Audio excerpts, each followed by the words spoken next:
without actually spitting in that direction. It's called tafil. Tafil means slight sound. Doesn't mean you actually spit. You know, some people, you tell them spit on the side and you know, and now the guy next to him is like, hey, what's going on, man? So you don't want to do that. You simply, and it gets rid of a devil that comes to you in your salah. That devil is appointed to you in your salah, for your salah, to come and disturb you, to poke you, to prod you. And his name is Khinzab. So Khinzab comes and he starts his work. As soon as he sees you saying Allahu Akbar, he starts his work. He wants you to lose out.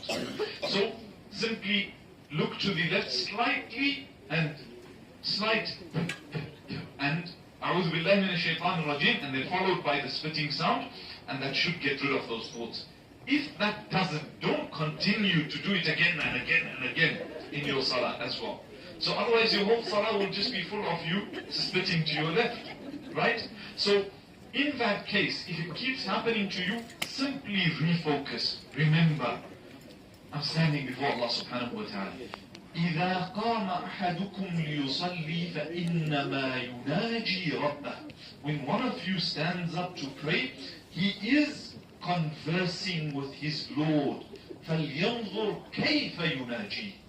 So he should see how to speak to Allah subhanahu wa ta'ala. So imagine Allah in front of you. One hadith says that when you stand up for prayer, Allah يَنْصِبُ وَجْهَهُ فِي وَجْهِكَ. He literally raises his face in front of yours, meaning Allah is there with you. Allah is present. Allahu Akbar. So his face. Now how? All of that we don't want to go into. Imagine Allah before you. Imagine Allah before you.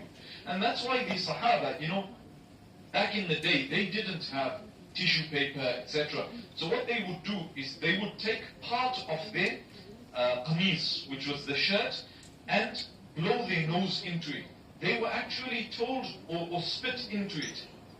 So they were actually told not to spit directly in front of them. Why? Because Allah literally mentions in the hadith mentions that Allah places His face in front of yours. What that means, the how of it, Allah knows best. But what? We understand.